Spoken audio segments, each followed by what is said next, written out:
오늘은 그 사도행전에 나타난 하나님의 그 하시는 일들을 보게 되는데, 특별히 예수님께서 이 땅에 오셔서 십자가에 죽으시고 승천하시기 전에 너희가 가서 말씀을 증거하거라. 그리고 오순절 다락방 거기에 모여서 기다리라고 하는 말씀을 받고, 그들은 기다리고 성령의 충만을 받고, 예루살렘 교회는 돌아다니면서 말씀을 전하기 시작했고, 많은 사람들이 주님 앞에 돌아왔는데, 특별히 10장에 와서는 이방인들이 예수를 믿게 되는 놀라운 역사가 시작됩니다. 유대인들은 자기들만 구원이 있을 걸로 생각을 했습니다. 그래서 예수를 믿지 않는 사람, 다시 말해 하나님을 믿지 않는 사람들은 지옥의 불쏘시개처럼 생각했던 사람들이었습니다. 그런데 예수 그리스도가 이 땅에 오시고 난 다음에 이방인들에게도 복음이 증거돼야 되고, 누구나 예수 그리스도를 믿으면 구원에 이르게 된다는 이 놀라운 일들을 우리에게 보여주셨던 것입니다. 그때 이방인들에게 복음을 전달하게 되는데, 거기에 한 사람을 뽑습니다. 그 사람이 누군가 하면 오늘 성경에 나오는 고넬로라고 하는 사람입니다. 고넬로라는 사람이 어떤 사람인가? 오늘 성경은 여기에 대해서 아주 정확하게 그리고 세세하게 말씀을 해주고 있습니다. 특별히 군대 장교로서 그가 이방인에 전도하는데, 복음이 들어가는데 가장 먼저 하나님 앞에 선택을 받고 그 일을 하게 되었다고 하는 사실이죠.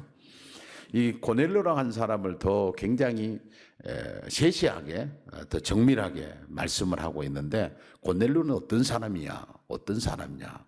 그는 군대의 백부장이었지만은 그는 대단히 경건한 사람이었다고 말씀하고 있습니다. 하나님 앞에 예배 드릴 때에 옷깃을 여미고 경건하게 하나님 앞에 드렸던 그 모습이 삶 가운데서도 그렇게 이루어졌다고 하는 사실입니다. 이 사람이 누군가? 고넬로라는 사람입니다. 군대 장교로서 사실은 경건하게 산다고 하는 것이 그렇게 쉽지는 않았을 것입니다. 그럼에도 불구하고 이 고넬로는 경건한 사람이었음을 하나님께서 말씀하고 계십니다. 그리고 경외했다는 말을 쓰고 있습니다. 하나님을 경외했다. 이 말은 하나님을 두려워하고 공경했다라고 하는 뜻입니다. 하나님을 경외한 고넬로는 하나님이 보내신 베드로, 하나님이 보냈던 것을 자기가 알고 있는 거예요. 그 앞에 엎드려 절하였다라고 하는 말을 쓴 것을 보면은 자기 자신이 사회적인 지위가 있음에도 불구하고 하나님이 보내는 종에 대해서 그가 얼마나 하나님을 두려워하고 공경하는 마음을 가졌는가 하는 것을 여기에서 성경은 기록하고 있다는 사실입니다. 그가 언제나 예배 드릴 때 마음도 가졌지만은 그는 매사에 하나님을 공경하고 경외하고 두려운 마음으로 행했다고 하는 사실입니다. 그리고 고넬로는 본인뿐만 아니라 온 가정이 경건하게 살았다고 말씀합니다. 하나님을 믿는 가정이 되었다는 것입니다. 한 가정이 복음화가 되려고 하면 누군가가 하나님을 믿고 그 사람을 통해서 점점 그 가족들이 예수를 믿어가게 되는 것이죠. 믿음의 사람들의 공통점은 고넬로 같은 그런 가정입니다. 한 사람이 예수 그리스도를 자신의 구주로 영접하고 그분을 통해서 아내가 믿었다면 남편에게로 전달이 되고, 부부가 믿었다면 그리고 자녀들에게도 전달이 되고, 그리고 또 그 가족들에게도, 친척들에게도 복음이 전파되는 과정이 있습니다. 그런데 여기에 가족뿐만 아니라, 고넬로의 가족뿐만 아니라 고넬로가 거느리고 있는 부하나 하인까지도 경건했다고 그랬습니다. 여러분, 그의 주인이 경건하니까 그 밑에 있는 부하도, 함께 살고 있었던 하인도 다 경건한 사람들이었다고 하는 사실을 성경은 세밀하게 기록을 하고 있습니다. 고넬로는 어떤 사람인가? 또 고넬로는 그가 행한 것이 하나님 앞에 어떻게 보여졌느냐 하는 것입니다. 그분에 대한 이야기를 했다면 그가 행한 것에 대한 것에 대해서 말씀을 하는데, 그는 기도하고 구제하는 데 힘을 썼던 사람입니다. 그가 무슨 돈이 많아가지고 그렇게 구제를 많이 했다고 하는 사실을 여기서 주목해야 합니다. 우리는 지난 주일날 특별히 사도행전 9장에서 만이라고 하는 말을 다비다에게 썼습니다. 그는 선행과 구제를 많이 했다고 했습니다. 늘 그가 생활 속에서 늘 구제하는 일에 힘을 썼다고 하는 사실입니다. 유대인들은 세계에서 0.2%밖에 안 되는 사람들입니다. 그런데 세계에서 가장 많이 구제하는 사람들로 알려져 있습니다. 그런데 그들은 하루아침에 그렇게 어떤 마음에서 일어난 충동 때문에 구제하는 것이 아니라 어렸을 때부터 구제를 자식들한테 가르치며 살아왔던 민족입니다. 그리고 이 고넬료는 항상 기도하는 사람이었다고 말씀하고 있는데 오늘 2절을 다시 보면 하나님께 항상 기도하더니, 이 항상이라는 말은 언제나라고 하는 말입니다. 이 고넬료는 기도를 생활화되었다 그 말입니다. 기도가 일상이 되었다 그 말입니다. 그래서 고넬료는 기도할 때 환상을 보았고 그가 기도를 좋아했기 때문에 그는 주님의 음성을 들었던 것입니다. 어떤 사람에게 물었습니다. 당신은 왜 기도합니까? 라고 물었는데 답이 정말 멋있습니다.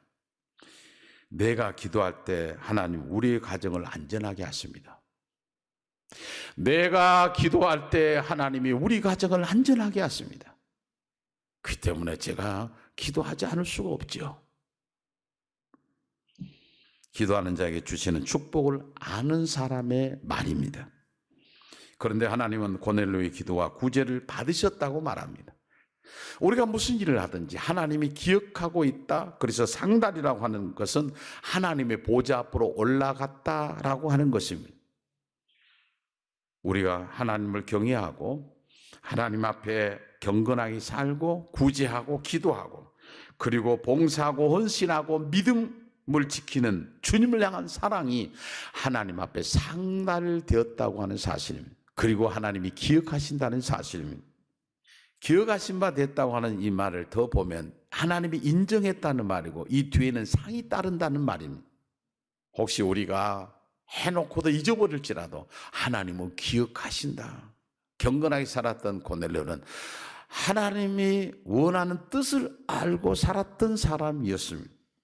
하나님은 성경에 고넬료의 가정에 대해서 이야기하지 않습니다. 고넬료가 얼마만큼 가지고 있었던가에 대해서도 이야기하지 않습니다.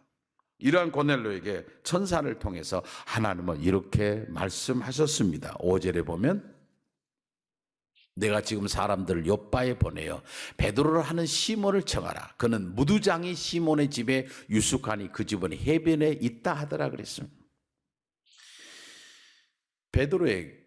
베드로에게 하나님께서 말씀을 했어요. 그리고 여기 고넬료에게도 말씀을 하신 거예요. 이제 다음에 보면 베드로에게 어떻게 말씀하신가 하는 것을 보게 될 것인데요. 너는 그 집에 가라는 것이에요. 그는 누군가 무두장이 시몬의 집에 유숙하니 그 집은 해변에 있다. 아주 정확하게 장소까지를 다 얘기해 주고 있다는 것입니다. 다시 말하면 하나님은 막연하게 얘기하고 있지 않다는 말이에요. 굉장히 세밀하게 말씀하고 있다는 겁니다. 우리가 신앙생활 하는데 내 생각이 하나님의 생각처럼 말하면 안 됩니다. 무두장이라는 이 말은 그때 당시에 가죽을 동물의 가죽을 벗겨서 뭘 만들고 하는 그런 사람들입니다. 그때는 직분이 어떤 직이 천직이었다고 합니다. 그런데 왜 베드로가 무두장의 집에 있었냐 하는 사실이죠. 이것은 복음을 받아들일 때 그것은 뭐 천한 사람, 높은 사람이 아니에요. 그 차별이 없어진다 그 말이죠. 우리가 믿음이 들어가면 천한 사람, 높은 사람을 구별하지 않습니다. 이 말을 들은 고넬료는 말씀에 즉시 순종했습니다.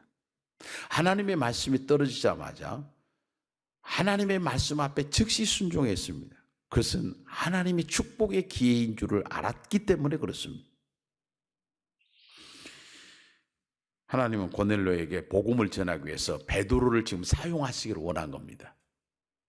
하나님이 직접 천사를 통해서 말씀할 수도 있습니다. 그런데 하나님께 사람을 통해서 복음을 전해 주기를 원하셨다는 사실을 우리는 여기서 찾아볼 수 있습니다.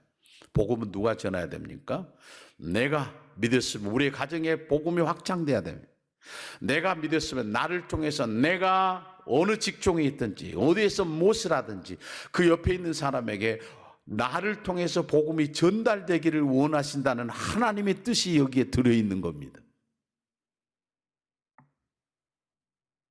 그러므로 먼저 믿는 우리는 복음을 전해야 될 책임이 있다는 사실입니다.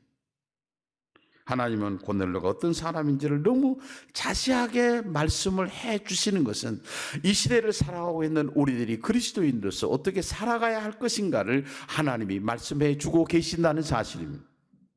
하나님이 여러분을 어떤 것을 기억하고 있었다고 생각하십니까? 지금까지 내가 살아왔는데 고넬로를 하나님은 기억했다. 고넬로가 하는 것이 하나님 앞에 상달됐다고 하는데 내가 여기까지 살아왔는데 하나님은 나에 대해서 무엇을 기억하고 계실까? 한 목사가 주일날 설교를 통해서 선포했던 말씀이나 듣지 않기를 바랍니다. 하나님 오늘 이 말씀은 나에게 주신 말씀이군요. 하나님은 이 말씀 우리 가정에 주신 말씀이군요. 하나님 그렇게 살기를 원합니다.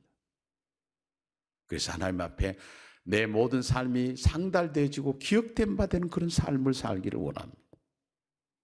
그런 결심이 있었으면 좋겠습니다.